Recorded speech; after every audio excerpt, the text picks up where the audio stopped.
আসসালামু আলাইকুম। নতুন আরও একটি পর্বে আপনাদের সবাইকে স্বাগত। আজকের পর্বে তৈরি করে দেখাবো সিম্পল একটা চিংড়ি মাছ ভাজার রেসিপি। আশা করছি রেসিপিটা আপনাদের সকলের কাছে ভালো লাগবে। আজকের রেসিপির জন্য আমি এখানে 7টা মিডিয়াম সাইজের চিংড়ি মাছ নিয়েছি। আর মাছগুলোকে আমি আগেই পানি দিয়ে পরিষ্কার করে নিয়েছি, আর মাথার সামনে যে ময়লা অংশটুকু আছে সেই অংশটুকু কেটে বাদ দিয়ে দিয়েছি। আমি এখানে কিছু শাসলিক কাঠি নিয়ে নিয়েছি। এবার একটা শাসলিক কাঠি দিয়ে প্রথমেই মাছের মাথা বরাবর দিয়ে একদম লেজ পর্যন্ত বের করে নিতে হবে। আর এভাবে করে প্রতিটা শাসলিক কাঠির ভেতরই মাছগুলো গেঁথে নিতে হবে। এতে করে মাছগুলো ভাজার সময় আর কুকড়ে যাবে না, খুব সুন্দরভাবে ভেজে নেওয়া যাবে। আমি এখানে মিডিয়াম সাইজের চিংড়ি মাছ দিয়ে রেসিপিটা তৈরি করেছি। আপনারা চাইলে কিন্তু বড় চিংড়ি মাছ দিয়েও এই সেম রেসিপিটা তৈরি করে নিতে পারবেন।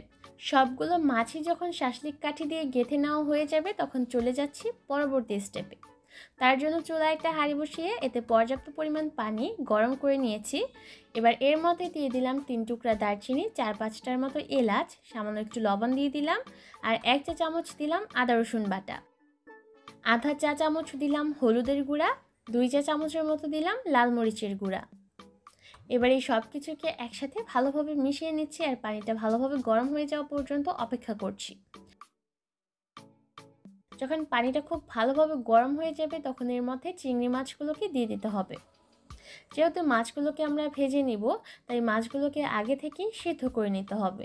তা না হলে দেখা যাবে মাছগুলো যখন আমরা ভাজবো তখন উপরের কোটিংটা পুড়ে যাবে। তাই আগে থেকেই যদি মাছগুলোকে ভালোভাবে সিদ্ধ করে নেওয়া হয় তখন ভাজার সময়ও খুব কম লাগে, আর উপরের যে কোটিংটা আছে সেটাও পুড়ে যায় না। চুলার আঁচ মিডিয়াম হাই হিটে রেখে 5 থেকে 6 মিনিটের মতো রান্না করলেই দেখবেন মাছগুলো সেদ্ধ হয়ে যাবে।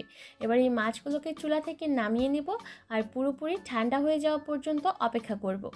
এবার আরেকটা বাটির মধ্যে আমি নিয়ে নিলাম 1 কাপ পরিমাপে বেসন, সামান্য একটু লবণ দিয়ে দিলাম, আর সেই সাথে 1/4 চা চামচ দিলাম টেস্টিং সল্ট, 1 টেবিল চামচ দিয়েছি লাল মরিচের গুঁড়া, আর আধা চা চামচ দিয়েছি হলুদের গুঁড়া।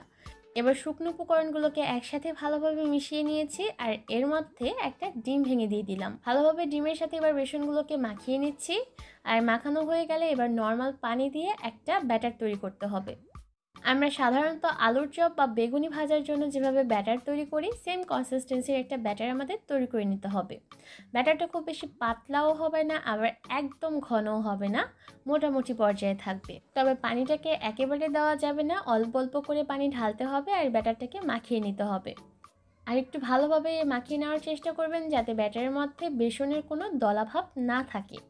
এর মধ্যে কিন্তু বেসনের গোলাটা একদম রেডি। আর এরই মধ্যে কিন্তু মাছগুলো ভালোভাবে ঠান্ডা হয়ে গেছে। এবার এই চিংড়ি মাছগুলোকে বেসনের গোলার ভিতর চুবিয়ে নিয়ে সরাসরি তেলে ছেড়ে দিতে হবে। আর এই মাছগুলোকে ভাজার জন্য চুলায় পর্যাপ্ত পরিমাণ তেল খুব ভালোভাবে গরম করে নিয়েছি। এই পর্যায়ে তেলটাকে খুব ভালোভাবে গরম হতে হবে, তা না হলে দেখা যাবে বেসনের কোটিংটা উপর থেকে খুলে যাবে।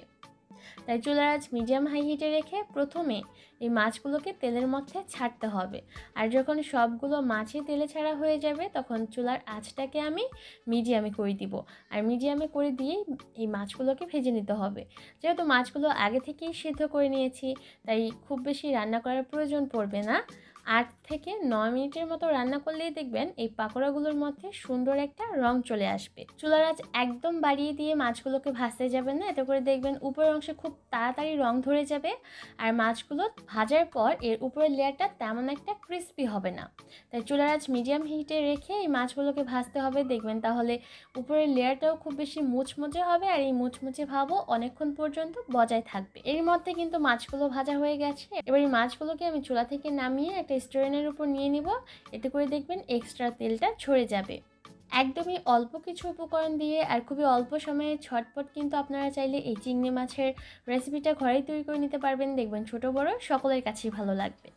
আজকের মতো এখানে বিদায় নিচ্ছি। সবাই অনেক ভালো থাকবেন। আল্লাহ হাফেজ।